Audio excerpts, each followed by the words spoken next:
Hi everybody, we are here today with our school resource officer, Officer Cooley. You've probably seen him walking the hallways and in the cafeteria. We are going to be interviewing Officer Cooley each month, and he is going to update us on all sorts of important safety tips. This month we're going to be discussing social media and texting. Let's get started with our first edition of Cooley's Corner. Yeah. Hi, Officer Cooley. I am great. I am excited for us to get together and to sit and talk here. So our students are all about to go on spring break. Right. Now, some may be traveling, some are going to remain here in town, but all of them will probably continue communicating with each other and their fellow classmates through social media and text. Now, let's hear from you about the do's and don'ts when using social media platforms and messaging apps. Okay. All right, so first things first. Why don't we start with what our students should do if they're ever contacted by someone they don't know? All right, the first thing you should do is you never friend strangers. If you don't know them, don't friend them. And this is a simple, plain, and safe rule of thumb. And this is another one right here. Kids who follow friends are generally happier than those who follow strangers.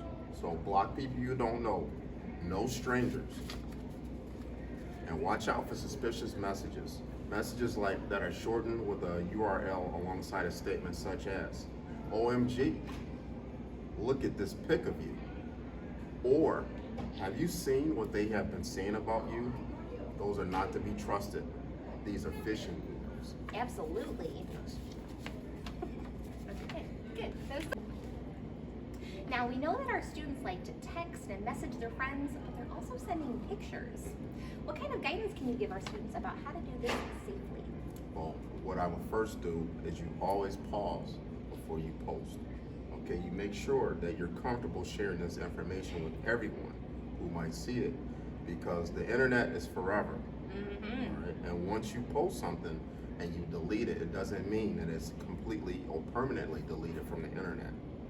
This might not matter in the short term because you're still a kid, but it can follow you or harm you, your online reputation, as you move into being an adult. All right.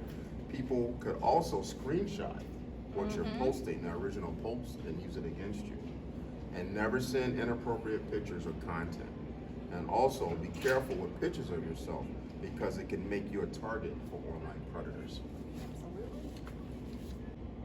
Now, what advice can you give our students if they see cyberbullying online? Yeah, cyberbullying, it's something that's new but not so new to the internet. The one thing you want to do is you want to report cyberbullying, trolling immediately to your family, school, or sometimes even the police if it has a criminal aspect to it. Also, you can manage cyberbullying situations by choosing not to respond, blocking the person or people, and increase your privacy and take care of yourself. All right? What you want to do is you don't want to feed the trolls, all right? Because if you kind of ignore it, you don't give them anything to go on. Also, you want to block or unfollow people that are hurting you, because you don't need to put up with that. That's unacceptable.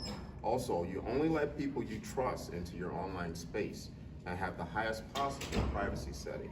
And even though you may feel angry or upset or sad, it's okay, because you can and will get through it. Just find something positive to keep your mind off of the situation. That's great advice. Now, can you tell our students why it's so important not to post personal information online? Yes, you always want to protect your privacy, or you don't share personal info like phone numbers, location or addresses, or birthdays with strangers online or with people you don't know personally. Also, you keep your passwords and logins, the details of those, private, and you don't even share them with your friends. All right, and you always guard your location on social media. You know, tagging posts or photos with the location might seem harmless, but it can broadcast to the world your whereabouts. And to avoid this, disable your location services for certain apps while still allowing apps and other useful tools to access location data. And if you need any help with that, you could probably ask your mom and dad, and they could help you with that. Yeah, definitely.